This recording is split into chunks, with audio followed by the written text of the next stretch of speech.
Aujourd'hui les amis, j'avais envie de vous parler d'un sujet grave, la pédocriminalité au sein de l'église française. Alors vous vous en rappelez certainement, début octobre, la commission indépendante sur les abus sexuels dans l'église, la CIAZ, avait partagé son rapport Sauvé, dans lequel il expliquait qu'entre 1950 et 2020, 330 000 mineurs avaient été victimes de pédocriminalité au sein de l'église. Alors le chiffre est vertigineux, parce que mine de rien ça représente 12 enfants par jour, victimes d'abus sexuels au sein de l'église depuis 70 ans. Évidemment le rapport avait suscité beaucoup de réactions et vivement fait réagir. Et donc, début novembre, les évêques de France se sont réunis une semaine à Lourdes afin de réfléchir à la façon dont ils allaient réparer les préjudices subis par les victimes. Alors, qu'est-ce que c'est que ce rapport Sauvé? Quelles sont les mesures qui ont été adoptées pour contrer tout ça? Aujourd'hui, les amis, j'avais envie de répondre à la question: comment l'Église va-t-elle indemniser ces 330 000 victimes? Salut, c'est Gaspard G, j'ai 23 ans, je fais des vidéos autour de l'actualité et de la politique. Faut savoir que 56% des gens qui regardent mes vidéos ne sont pas abonnés à ma chaîne YouTube, c'est clairement le moment de le faire. C'était le mois dernier, le 5 octobre 2021, les 22 membres experts bénévoles de la commission indépendante sur les abus sexuels dans l'église, la CIAZ, rendent public le rapport sur lequel ils travaillent depuis 2 ans et demi. On en avait parlé sur Backseat, j'en avais parlé aussi un peu sur Insta à ce moment-là, parce que oui, pour ceux qui savent pas, je publie une petite fiche pour vous expliquer un grand sujet d'actu par jour, c'est super sympa, parenthèse fermée. Et ce rapport, le rapport Sauvé, du nom de Jean-Marc Sauvé, président de la commission et ancien vice-président du Conseil d'État, a fait un constat alarmant. Selon la commission, 216 000 mineurs auraient été victimes de violences sexuelles commises par des clercs entre 1950 et 2020, et le chiffre grimperait jusqu'à 330 000 victimes si l'on compte aussi les agresseurs laïcs comme les animateurs scouts par exemple. En gros, d'après le rapport, il y aurait eu entre 2900 et 3200 pédocriminels dans l'église au cours de ces 70 dernières années. Et attention, ici, il s'agit d'une estimation minimale. Alors attention, il faut en parler tout de suite, pour Jean-Marc Sauvé, le célibat, par lui-même, n'est pas la cause de ce qui s'est passé. Rappelons-le, près d'un tiers des violences sexuelles commises depuis 1950 l'ont été par des laïcs, qui ne sont donc pas soumis au célibat comme les prêtres. Alors, ok, on a le droit de se questionner sur la pertinence d'obliger les prêtres au célibat dans l'église, qui est pas le cas dans les autres religions monothéistes, mais ici, c'est pas l'avis de célibat qui devrait expliquer ces chiffres atroces. Fin de l'aparté, quoi qu'il en soit, le rapport Sauvé se conclut par une liste composée de 45 propositions pour lutter contre les violences sexuelles au sein de l'église française, parmi lesquelles indemniser les victimes et reconnaître la responsabilité de l'église.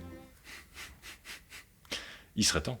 Alors, juste après la publication de ce rapport, le président de la conférence des évêques de France a directement exprimé sa honte, je cite, et demandé pardon aux victimes de pédocriminalité.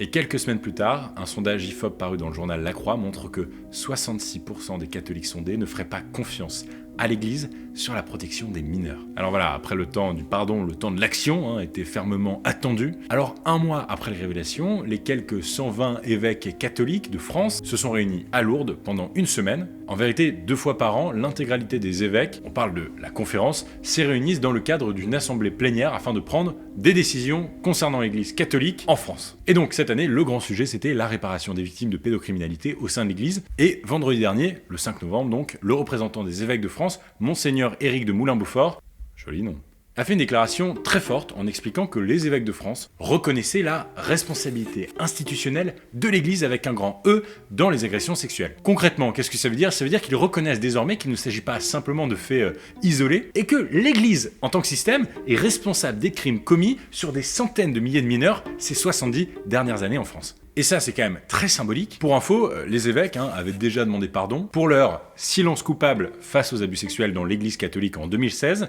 à Lourdes, sans toutefois reconnaître à l'époque sa responsabilité institutionnelle. Bref, c'est une petite victoire, mais c'est une victoire quand même. Et le lendemain de cette intervention remarquée, les évêques se sont réunis et ont prié la mémoire des victimes, et on a attendu jusque lundi, du coup 8 novembre, pour avoir les mesures venues. Alors concrètement, quelles sont ces mesures? Comment l'Église catholique va-t-elle réparer et indemniser ses victimes? La première mesure concerne directement l'indemnisation des victimes, justement. En gros, toutes les victimes qui le souhaitent pourront demander à l'Église de les indemniser, même si les faits sont juridiquement prescrits. L'argent sera récolté en vendant des biens immobiliers ou mobilier appartenant à l'église, et en faisant un emprunt si cela devait être nécessaire. Très important de préciser que ce ne seront donc pas les fidèles de l'église catholique qui donneront de l'argent pour indemniser les victimes. Cette solution d'ailleurs, elle avait été évoquée un temps, mais elle allait à l'encontre des recommandations du rapport Sauvé. La deuxième mesure, c'est la création d'une instance nationale indépendante dirigée par la juriste Marie Derain de Vaucrezon, qui sera chargée d'instruire les demandes des victimes de violences sexuelles. Pour la troisième mesure, les évêques demandent au pape d'envoyer une équipe de visiteurs dans le but d'évaluer la manière dont l'Église française traite les victimes de pédocriminalité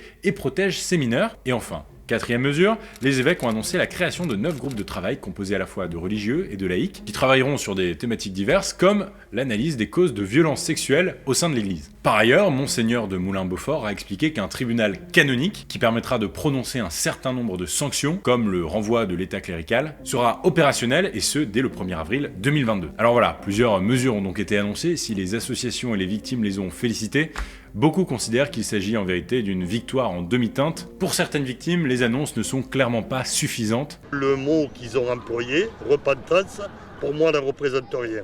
C'est un mot du dictionnaire qui n'a aucun sens ici.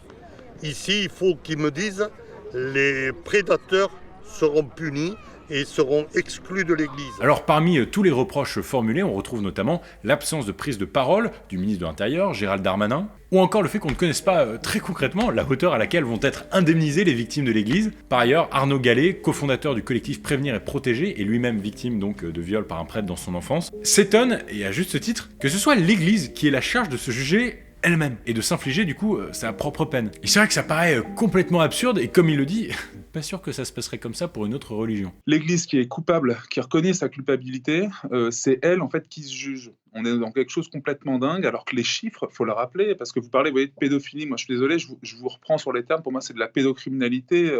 Le viol est un crime, ça, c'est essentiel.